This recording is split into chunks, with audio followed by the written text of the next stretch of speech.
us consider now the topic horizontal shrinking.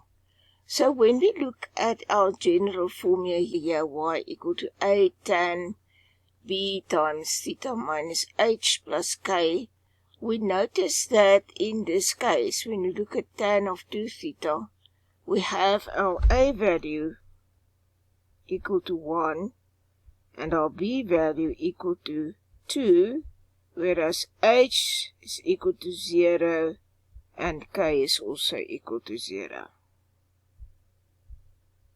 So in this case, the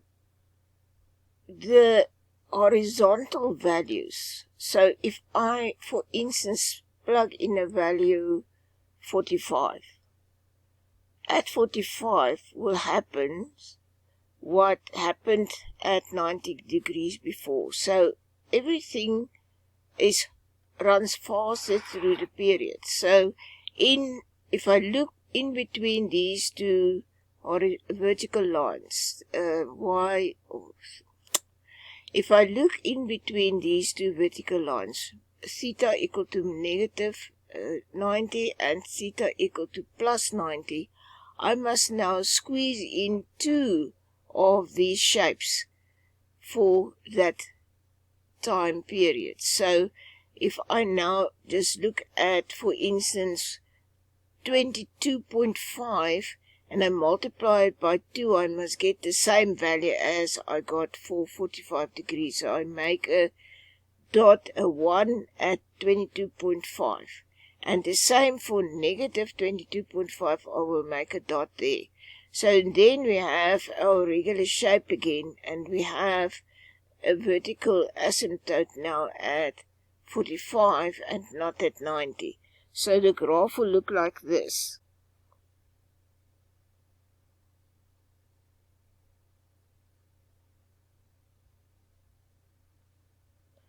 And the same will happen just next to it. We will have the graph here is another one. And it goes like that. So if I look at the interval here, and here's another one. If I look from there to there, I see we have a whole one, a half, and another half. So there's two of them in that time period. So the graph of tan of 2 theta, that 2 there, let the graph runs faster through this period or through this timeline here, the horizontal axis here. On this page, the red graph now represents the graph of G, tan of 2 theta. And you can see this is not just electronically done.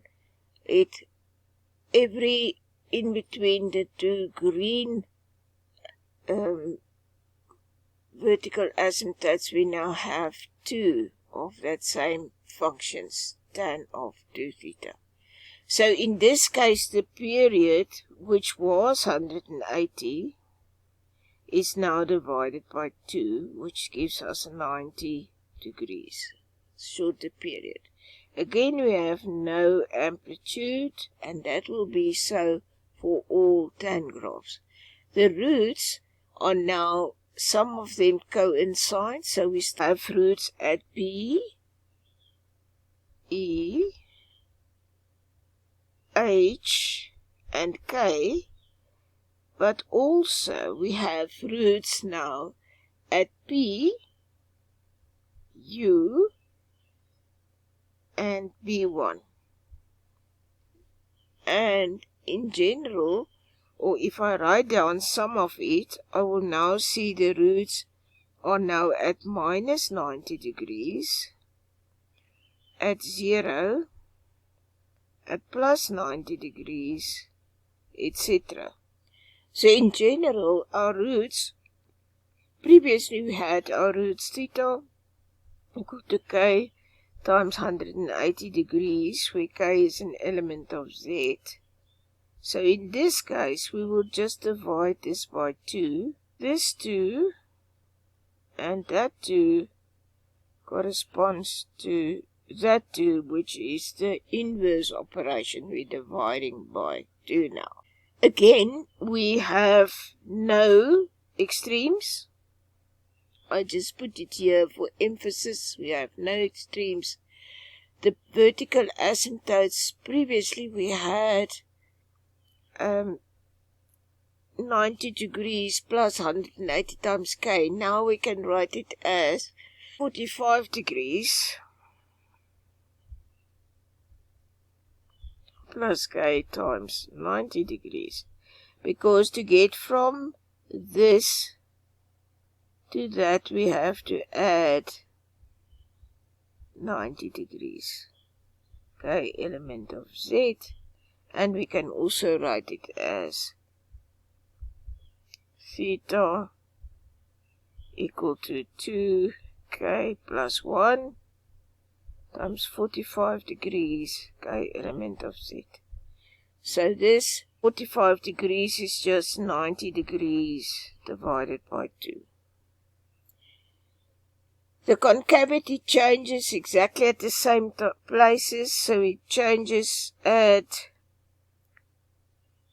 all the same places where we had the roots, at B, E, H, K, P, U, and P1. There, the concavity change. On this page we have a summary again. Previously the tan has a period of 180, but now it's 180 divided by 2, which gives us 90 degrees. So we can see here, from there to there, we just have 90 degrees.